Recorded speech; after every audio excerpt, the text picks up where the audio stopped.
But it's important for us to at least try and reconcile our minds with what they did or what they went through. Because as human beings, as Christians, we need to, the Bible says, grieve with those who grieve and also rejoice with those who rejoice. We need to at least remember them.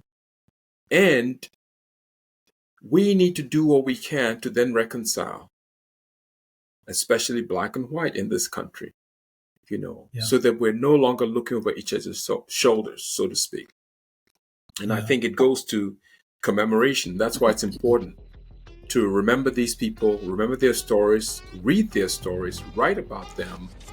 It's a way of honoring their lives.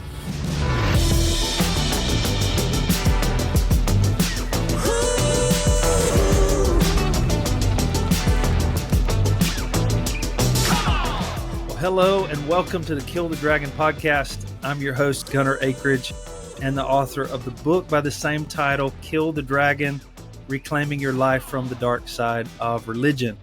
And that's what this podcast is all about. We explore the themes related to the influence of the religious spirit in our lives. So if you've been hurt by religion or the church, or if you're like me and you just envision a church that looks more like Jesus than a dragon, then this podcast is for you. If you're watching on YouTube, go ahead and hit that subscribe button. Give us a follow on your favorite podcast platform so you don't miss an episode of Kill the Dragon. Well, I'm so excited about our guest today, Dr. Kwesi Degraft-Hanson. He is a landscape architect and owner of Eden Gardens Design Associates, as well as the founder of Oceans, an organization that commemorates formerly enslaved African Americans. He's also one of the leading experts on the Weeping Time, one of the largest slave auctions to take place in the United States of America. And today, we're talking about slavery and the dark side of religion. Dr. Degraft-Hanson, welcome to the podcast. Thank you so very much, Pastor Akridge. I appreciate this opportunity to share with your audience. And I thank you for all the excellent work that you're doing, not only with your church, but reaching out through your writing and these podcasts to literally to the world. Thank you. Thank you, Kwesi. Well, why don't you tell us a little bit about yourself for those of us who don't know you very well? Okay, thank you. So I am, as you said, a landscape architect, first and foremost. I'm also very interested in what I call the hidden histories of landscapes. So I'm a landscape historian of sorts. But a little bit about my background. So I am from Ghana, West Africa, and it's also one of the sites of slavery, because some of the Africans who were brought to the United States, to Savannah in particular, came through Ghana. It used to be called the Gold Coast. So I grew up there. I was originally born in England, but I was only 2 years old when my father, who was a graduate student, and my mother went back to Ghana. So literally grew up in Ghana. My hometown is Cape Coast. Cape Coast sits on the Atlantic coast, and there's a fort there that it was the center of British slave trading activity throughout the whole of West Africa. So that very, very sobering thought. That's where my family was from. We spent most vacations there. My grandmother's home was about half a mile to a mile from what's called the slave fort I'm talking about. I came to the United States for graduate study when I was about 23. But I want to share something that happened to me when I was about 14 years old in what's called Cape Coast Castle, the dungeons. I had grown up in Accra, the capital of Ghana, as I said, vacationed in Cape Coast, but had very little clue about the depths of slavery and the slave trade. 14 years old, some friends and I stumbled in the fort, and we're thinking, and again, this shows you how the mind we can all be brainwashed. I'm thinking a castle, they're knights in shining armor, and their princesses need to be rescued, that sort of thing. Kings and queens. And dragons, right? And dragons, correct. Dragons that need to be slayed. And you know what? You're right. There were dragons that needed to be slayed. But when Yeah. I was in that fort, I was very surprised to hear that it was a slave fort, and we were taken to male slave dungeons, female slave dungeons. And at 14 years old, very impressionable, I remember smelling the really the blood, sweat, and tears of the people who were there or who had been there. Wow. Centuries later, you'd be amazed, but the smell still hangs in the atmosphere, so to speak. And it made an impression on me because when I realized what had happened, I thought, how on earth could humans do this to humans? How could this happen?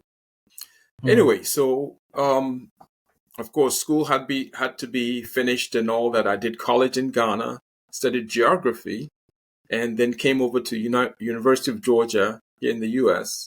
to study landscape architecture, which is a fascinating subject in itself because it talks about layers. You know, to study and design a landscape, you have to think about the soil layer. You have to think about the vegetation layer. Sometimes even the rocks that are out of sight. So I learned about layers and the importance of thinking about strata and the importance about looking behind what is visible. Well, how does this come in handy with what I'm doing right now? I began research into a building material called tabby. There's some in Savannah, some in Charleston, the building with oyster shells. I was very fascinated with that. Anyway, let me fast forward and say that through tabby, or through the research of tabby, I came to find out that tabby had been built by mostly enslaved people. Tabby took me to Brunswick, Georgia, where I had been, incidentally, the very first 3 months of being here in America. A friend had taken me down to Brunswick. And I remember feeling, when I went there in 83 for the first time, a strange feeling as if I'd been there before, which of course didn't make any sense. It took years later, 14 years later, when I was now teaching at the University of Georgia myself, doing research into tabby, to make that connection. It's because enslaved people had been building tabby there. And I found this plantation, the Butler Island plantation, where it turns out that most of the enslaved people there had been from the Gold Coast, which is now Ghana. In fact, Major Pierce Butler, who started the plantations, wrote that his favorite Negro was from the Gold Coast. So now I find out full circle that I'd been there and had this feeling that I'd been there, and now find out that people from my country had lived and worked there as enslaved people. So anyway, I'm married to a wonderful lady who happens to be from Savannah. She and I met at the University of Georgia together. We're students there together. And so I started coming to Savannah. And so when I found out that Savannah had the dubious history of having been where the slave sale, one of the largest slave sales in American history, took place, the Weeping Time, I began querying it. Where did it happen? And people didn't seem to know it. So I dug around a little bit, did some research, and followed the research of others and the oral history of others, and realized that it was at the West Savannah area right now where there's a plywood factory. It used to be called Bradley Plywood Factory. I felt strongly that it was important that this story come out from under the shadows, literally, because you cannot have people who helped build this nation and who also suffered so horribly, and their story not be told. So, and I know I digress a little bit from my introduction, but yes. No, I love that. And it seems like, Kwesi, you've had just this intrinsic connection of what I would say from coast to coast. Yes. It's very much even a part of where you grew up, and then where I believe the Lord has led you, and to put these pieces together, to commemorate the past and to honor the people. But I do feel like it's even bigger than just honoring the people. It's this awareness of just how the Lord can reconcile things, And I know that Yes. my heart's just for reconciliation, not only in our city but our nation. And there are roots to some of the brokenness that we're experiencing in our present day, and that's why it's important that we talk about these things. And you might be wondering already, why are we talking about slavery and the dark side of religion on this podcast? Well, one of the marks of the religious spirit or the religious mindset is to twist the Bible, twist Scripture for its own purposes. Correct. And that's what happened with the antebellum South in the slave trade. The Bible was taken out of context and actually used to condone the enslavement of people. They would use Correct. verses like Paul admonishing servants to obey their masters. In Mhm. addition, there were actual versions of the Bible, entire passages are removed so that enslaved people would not rebel against authority. I Correct. recently read of a plantation owner not far from where I live, actually, who wrote a catechism for enslaved people, almost to help keep them in line. And he was a plantation owner, but he was also a preacher. I So believe I know. listen, Is that would that be what's his name? C. Colkit? I can't remember. I I think just read about it though. I remember reading about I think he ended up being a mayor. Yeah, His initials were something like CCC. I think you're right. They right. wrote that specifically, and Mm-hmm. it was to guide what they were trying to do, and to blindfold, basically put blindfolders Yeah, on the enslaved people or other people right, who might want to go against that grain. And you're right. right; it's actually very insidious, and I think it Mm-hmm. ties in well with what you're writing, your book. Yeah. Though I've not read the entire book, I've scanned it and read the Well, introduction. you've been writing your own, which I'll give you a chance to talk about that at Okay, the end if you'd like. But I'm okay, excited sure. about what you're writing. But Thank you. this whole topic is a caution for us today in how we interpret the Bible, because the Bible has been used throughout the centuries to actually not to bring freedom, but actually to bring Hmm. bondage, to bring control, manipulating people. So history always has something to teach us, and the history of the weeping time is no different. I talk about the weeping time in chapter 11 of my book, Kill the Dragon. Wonderful. I've always been drawn to this history. You know, how you said you feel like you had been there before, you had this Hmm. connection to it. I feel that way in a strange sense myself, just as much as Wow. I've want to studied it. And that's how I met you, Kwesi, is through Correct. this study of the weeping time. And I know I consider you a historian in addition to your other titles. And the weeping time is just a really important part of your history. And I know you kind of touched on it, but take us there that day in March, those 2 or 3 days in March where this slave auction was happening. What are we dealing with the weeping time? Maybe give us some historical background there. Okay. Thank you so much, Pastor Ackridge. Yes.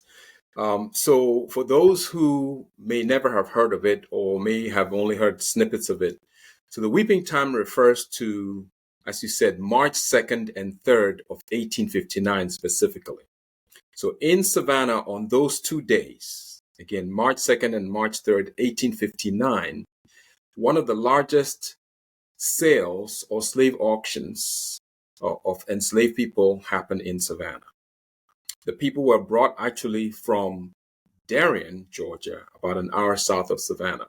There were 2 plantations, Butler Island, which is a rice plantation, about 1,500 acres.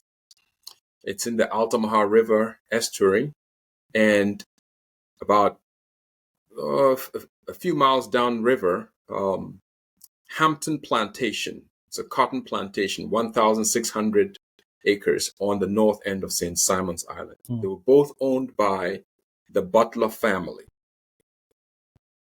The main person was Pierce Mace Butler, grandson of Major Pierce Butler. So Major Butler is the one who actually started the plantation in 1793. But now 1859, he's deceased. His grandson, Pierce Mace Butler, is the co-owner. along with his brother's brother's widow. So Pierce Mays Butler lives in Philadelphia. So an absentee planter, he lived all his life there, but he only received the proceeds from the plantations. He was born into this lap of luxury. They said he and his brother used to ride around Philadelphia in chariots, literally plated with gold. Okay, wow. So very wealthy, of the backs of enslaved people. But he was also a gambler. He was known to be a spendthrift. So he blew away the money, literally. And so by 1859, he's in debt. His creditors are after him. And he and his trustees came up with, well, we sell some of the people down south. At this time in 1859, so let me take you to February 1859. February 1859, there are 919 enslaved people on the two Butler plantations. So they decide to sell about half of them, which is 460, roughly. 460 times 2 is 920. So they advertised 460 on February 8th, 1859 in two Savannah newspapers. Well, actually, they started in the Savannah Republican first. And then by February 26th, they're advertising also in the Savannah Daily Morning News. Now, what's interesting is your listeners will remember at least the Savannah Daily Morning News because it is still in publication. Okay? And that's the interesting thing about slavery. Though we tend to think of it as in the past and it's long gone, there are still vestiges. The very newspaper that some of your readers read this morning and will read tomorrow morning publicized this slave sale and made money off of this slave sale in 1859. Okay, that's quite sobering. But anyway, not unusual. So what happened is by March 2nd and March 3rd, there was a throng of people in Savannah. They said there were no hotels available in Savannah, no inns, no rooms. Every place was booked, packed, full. Because those two slave sale ads I mentioned had been publicized not only in Savannah, but in Macon, in Albany, Georgia, and Augusta, and then in Charleston, South Carolina, Mobile, Alabama, Memphis, Tennessee, New Orleans, throughout the South, let's say, all the way to Mississippi. And so people came from all over, and they inspected the enslaved people who were brought up from, as it says, from Darien. They were taken to West Savannah to the Ten Brock horse race course there.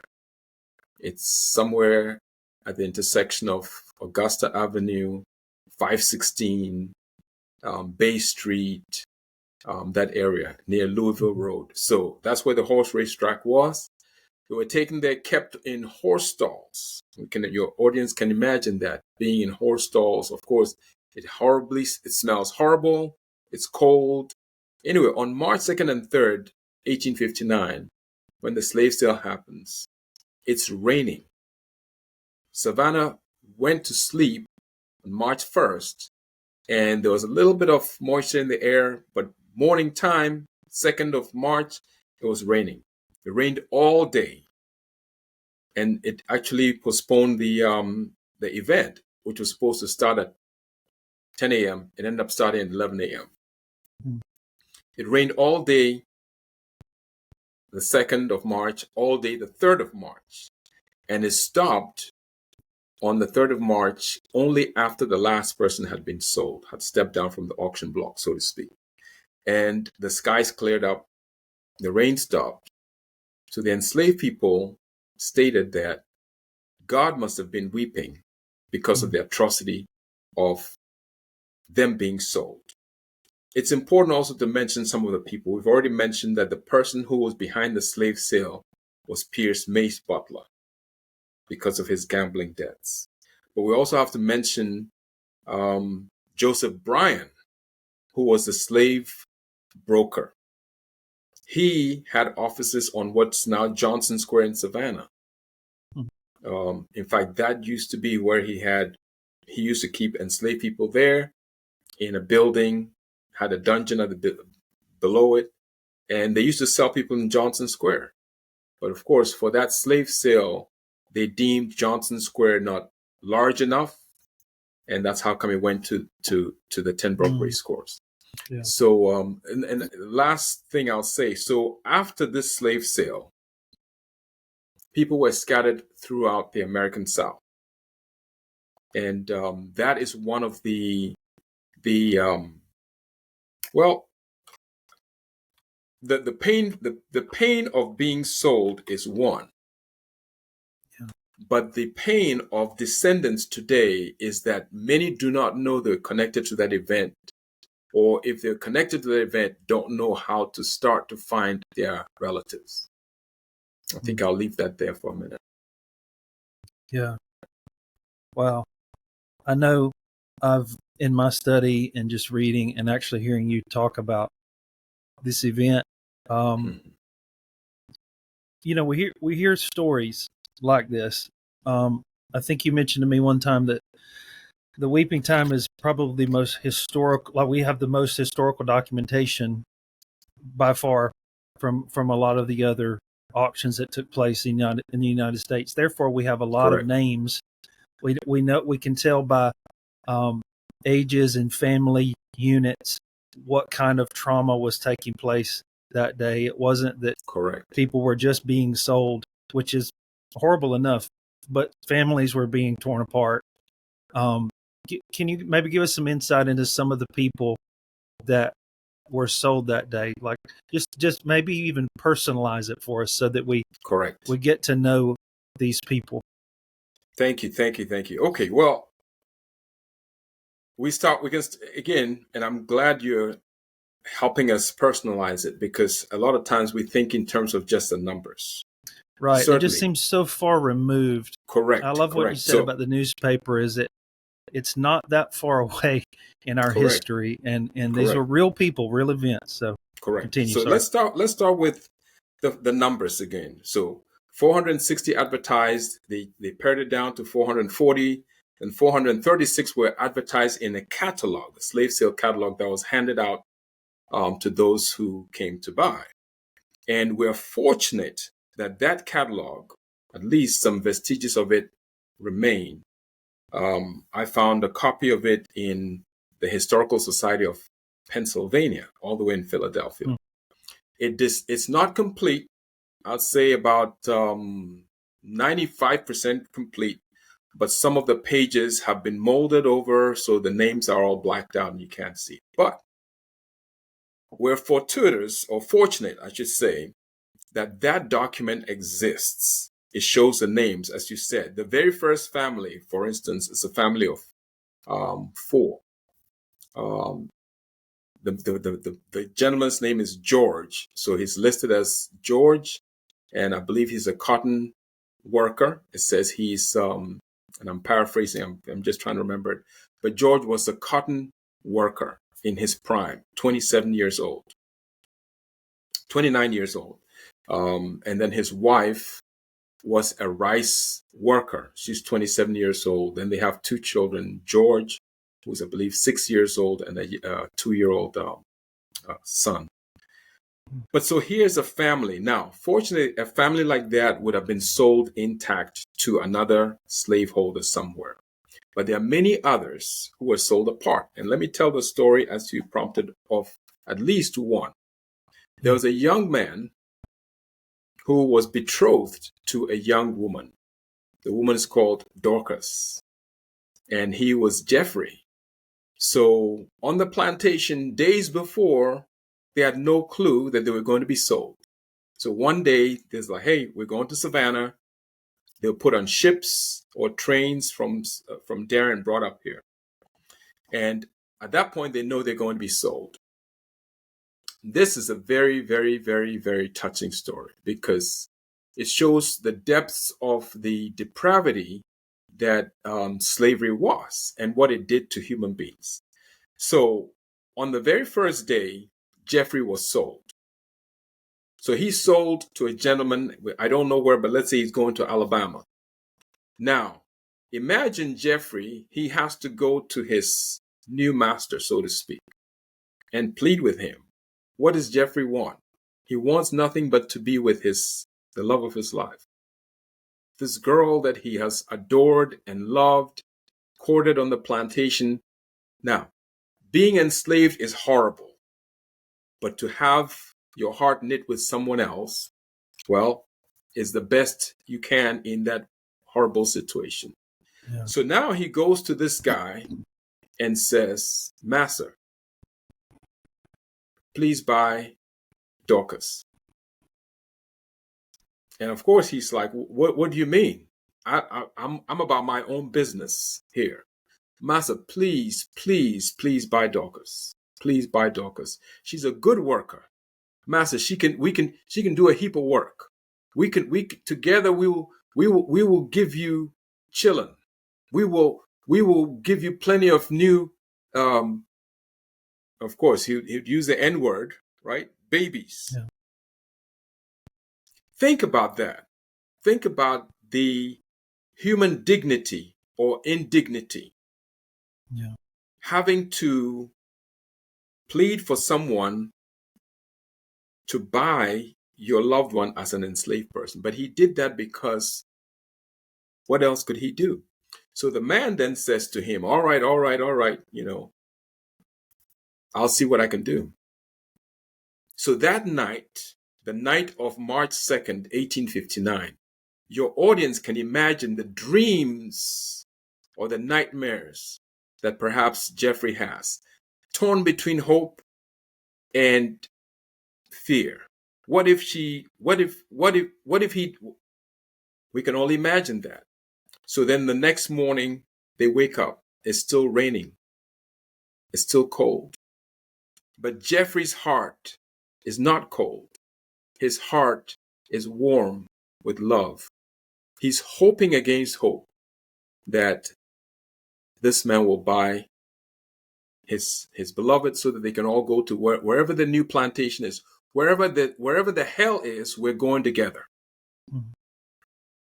But when the time came for Dorcas to get up on the auction block, you can imagine Jeffrey. If he has any more nails, well, he's in anguish. Well, who knows? Maybe the guy was outbid. Maybe the price for Dorcas went up too high, or he just felt, listen, I don't know. I don't really need her. All I need is you. And so what happened is that somebody else ended up buying Dorcas, and they went separate ways. Now, the agony and the sadness about this is most of your audience have been in love or are in love or hope to be in love. But if you think about how painful it is to watch your loved one be torn away from you and there were no telephones. We know that. They probably couldn't read or write. There's no letter writing, no texting, no nothing. Gone. You don't know when the person would expire. You don't know when the person might marry someone else. But again, this is the sort of thing that we don't think about because, of course, we're removed from time a little bit from these people. Yeah. And most of the time we don't want to remember it. But I think it's important, Pastor Gunter, for us to remember because these people were flesh and blood just like we are. Mm-hmm. They loved just like we do. They hurt just like we do. And it's important. You mentioned the word reconciliation. Now, Dorcas and Jeffrey were never reconciled that we know of. But it's important that we who are alive today remember them. Remember to the extent that we can. There's no way we can even imagine the anguish they had because you've not experienced that. Yeah. Some of us have experienced heartbreak, but you've never experienced being sold on top of the heartbreak or under the heartbreak or beside the heartbreak. But it's important for us to at least try and reconcile our minds with what they did or what they went through. Because as human beings, as Christians, we need to, the Bible says, grieve with those who grieve and also rejoice with those who rejoice. We need to at least remember them And we need to do what we can to then reconcile, especially black and white in this country, Yeah. so that we're no longer looking over each other's shoulders, so to speak. And I Yeah. think it goes to commemoration. That's why it's important to remember these people, remember their stories, read their stories, write about them. It's a way of honoring their lives. I love that. It's so important. And it's so the heart of God for reconciliation. It's such a Yes. need right now. And you're right. Commemorating is important because I was thinking about, this all starts with just listening to each other. I think Yes. if we're slow to speak, as the Bible says, and we actually listen to one another, then I think that's where reconciliation can start. And this commemoration, this remembering is so important. Over in Scripture, over and over, you hear the Lord saying to His people, "Hey, remember this," and set up Yes. these stones as remembrance. And it's very important to look at the past. We don't live in the past, but you can't ignore the past if you want to move Correct. forward with healing. And so I love that. And we're running out of time, but before we Okay. close out the episode, why don't you tell us a little bit about Oceans, where people can find more information, how they can get involved with that? Okay. Thank you so much, Pastor Gunter. So, yes, I am part of an organization called Oceans. It stands for Organization to Commemorate Formerly Enslaved African Americans. So Oceans is sort of a parent company that has also a sub-company or subset called the Weeping Time Commemoration Committee. And the Weeping Time Commemoration Committee has been putting on, I should say, commemoration events since 2017 in Savannah and Darien to remember this very event. So our website is Oceans, OCEANS, the number 1.org. So please check us out on oceans1.org. We also have a Facebook page, just the Weeping Time Commemoration, and you'll be able to follow us. And we'd love to hear from you. We'd love for you to come to our commemoration events every year, March 2nd, well, the first weekend of March. We hold these commemoration events. I'm proud to say that in 2020, the governor of the state of Georgia, current Governor Brian Kemp, declared the first weekend of March to be the Weeping Time weekend. So just check your calendars and join us like Pastor Akridge you have, and we thank you for that. Yeah. And with just a few seconds that we've got, are you ready to talk about your book? I know that you are I am. wrapping up that, so Thank you we so have much something to look forward to. What's the book about? Okay, so the book is it's a bit wide ranging, but it talks about the two plantations where these enslaved people were brought from, Butler Island and Hampton Plantation. Here's why. The main subject of this book is what I call commemorating hidden landscapes and people of slavery. Why is it hidden? Because if you drive past Butler Island, you will have no clue that it was a former rice plantation. If Right. you go to Hampton Plantation, where half the people were sold in Savannah were brought from, well, it still says Hampton Plantation, but you will find a multi-million-dollar subdivision with a marina and golf course. In fact, you won't be able to go behind the gates unless you live there. So it's an exclusive place. What has happened is a lot of these plantation landscapes have changed over time, and they're hidden. And with them, and with that, the history of the people.